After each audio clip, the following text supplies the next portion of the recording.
बड़ी खबर लगातार आ रही है। तेल अवीव, यरूशलेम समेत पूरे इजराइल में सायरन की आवाज सुनाई दी है अभी के अभी। ये खबर अचानक अभी इसी वक्त मिली है क्योंकि ईरान ने इजराइल पर जो मिसाइल दागिया उसके बाद बड़ी तेज सायरन की आवाज तेल अवीव, यरूशलेम सहित पूरे इजराइल में सायरन की आवाज सुनाई दी है, जिसका बार बार जनरल बख्शी भी जिक्र कर रहे हैं कि ईरान जो है वो इस वक्त फिदाइन मोड में है, सुसाइडल मोड में है और वो मिलिट्री एक्शन रोकेगा नहीं। हालांकि ट्रंप की तरफ से कहा गया है कि साहब जब तक हमारी शर्तें नहीं मानेंगे हम नहीं रुकेंगे। ट्रंप रुकेगा नहीं, ये ईरान झुकेगा नहीं, तो फिर ये युद्ध का क्या होगा, अंजाम का क्या होगा। हमारे साथ इजराइल से मेरे सहयोगी संजय सूरी इस वक्त लाइव जुड़ चुके हैं। संजय, क्या रिपोर्ट्स हैं, ये क्या फ्रेश अटैक्स हैं कुछ? देखिए, ये हम बीट शमेश में हैं। ये टेल अवीव और जेरूसलम के बीच में आधे रास्ते में है और यहाँ कल बहुत भयंकर हमला हुआ। एक ईरान से जो मिसाइल छोड़ा गया यहाँ सीधा जाके गिरा, इसमें 10 लोग मारे गए और 10 लोग तब मारे गए जब वो सिनेगॉग में गए थे। जैसे हम जानते हैं जूइश लोगों के लिए सिनेगॉग वो स्थान है जहाँ पे वो पूजा पाठ करते हैं, वो वहाँ गए थे और उसके नीचे एक शेल्टर है। तो एक चेतावनी आई, सायरन बजा और लोगों ने शेल्टर में जाके शरण लिया, लेकिन डायरेक्ट मिसाइल हिट जो है उसी सिनेगॉग पे हुआ, उसके नीचे शेल्टर पे हुआ और इसके बावजूद कि लोग शेल्टर में मौजूद थे वो सारे मारे गए। तो देखने की बात है कि एक बहुत ही भयंकर ये घटना हुई है और साथ में ये एक सबक भी है कि शेल्टर में कोशिश हो सकती है कि जाके छुपे, लेकिन इससे कोई गारंटी नहीं है, कोई विश्वास नहीं है कि अगर कोई शेल्टर में जाके छुप भी जाए तो वो बच लेगा। संजय, एक मिनट रुकिए, एक मिनट, ये तस्वीरें मैं दिखा रहा हूँ। ये जो सायरन की आवाज जो सुनिए आप, ये तेल अवीव की तस्वीर है, देखिए आप।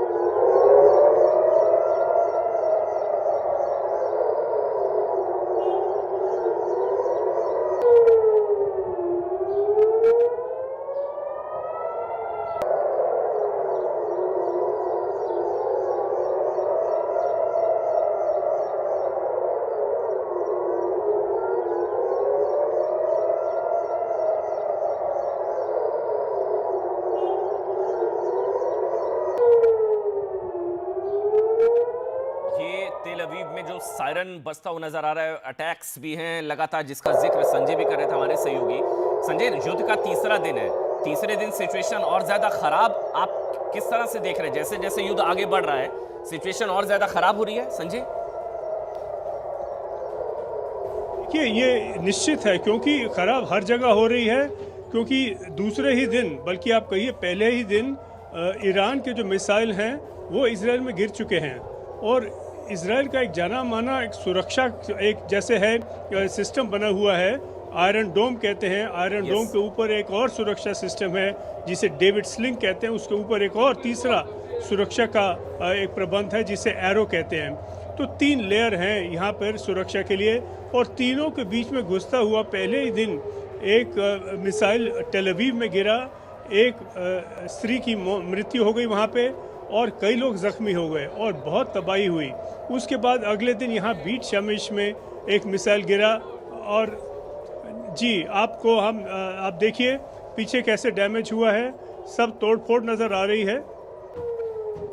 और आप देखने की बात यह है कि यहाँ पर लोग शेल्टर में घुसे थे लेकिन वहाँ भी वो सुरक्षित नहीं है, लोग ज़रूरी नहीं है कि सुरक्षित हों।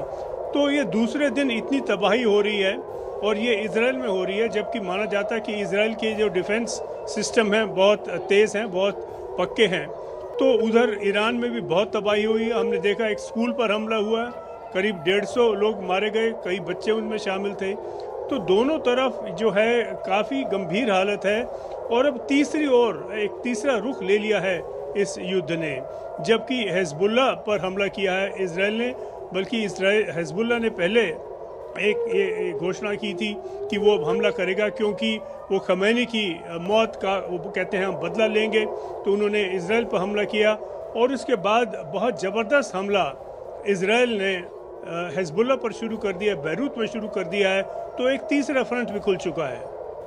ये तीसरा फ्रंट भी खुल गया। संजय हमारे साथ लगातार मौजूद हैं, जो वॉर जोन से आप तक रिपोर्ट कर रहे थे, वो पीछे वो डैमेज स्ट्रक्चर भी दिखा रहे थे कि किस तरह से तेल अवीव और इजराइल के अलग अलग इलाकों में थोड़ी बहुत तबाही देखने को मिली है। देखिए सायरन की आवाज सुनिए, एक बार फिर से देखिए आप।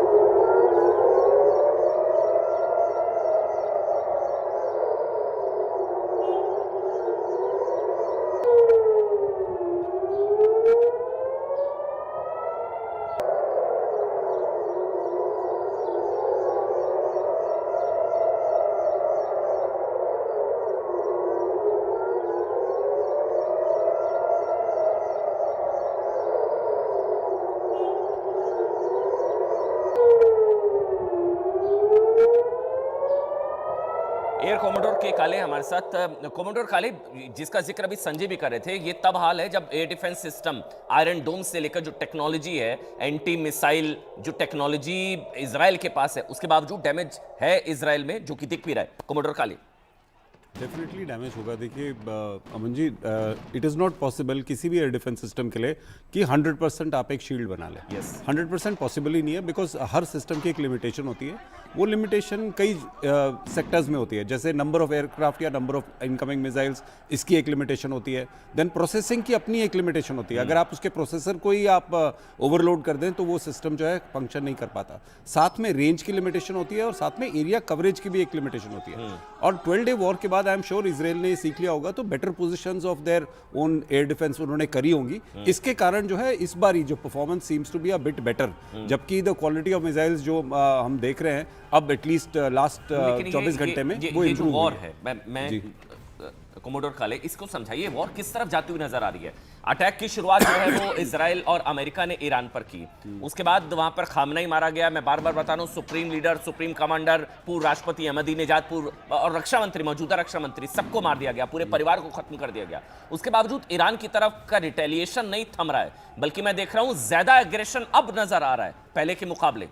तो कोमोडोर काले, फिर आगे क्या? देखिए ऐसा है कि अगर आप इसको ईरान के ब्रॉड मिलिट्री एम से कंपेयर करके देखें, तो जब ये वॉर शुरू हुई थी तो आई एम श्योर कि ईरानियन मिलिट्री ने या उनकी सिविलियन लीडरशिप ने एक ब्रॉड प्लान बनाया होगा कि किस तरह से इस वॉर को टैकल करना है। तो उसमें सबसे पहले तो यही रहा होगा कि जिस तरीके से नाउ 2 दिन की लड़ाई हो चुकी है, उसके एंटिसिपेशन में मैं ये बोल सकता हूँ कि उन्होंने पहले इनिशियल डैमेज को एब्जॉर्ब किया, यानी एब्जॉर्ब द इनिशियल डैमेज।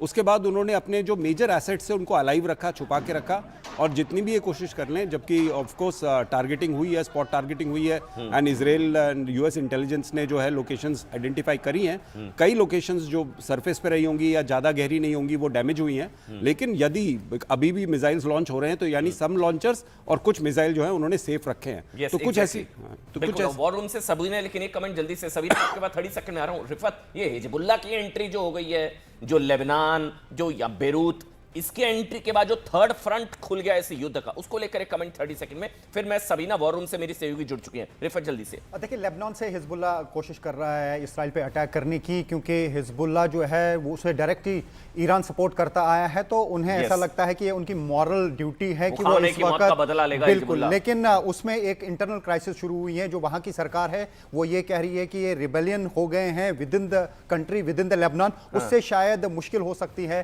उनको ऑपरेट करने में, क्योंकि गवर्नमेंट में एक हिस्सेदार है हिजबुल्लाह वहां लेबनान में। और यह हिजबुल्लाह से रिलेटेड ही कुछ खबरें लगातार हम तक पहुंच रही है। वॉर रूम से मेरी सहयोगी सबीना जुड़ गई हैं। सबीना, वो टू यू।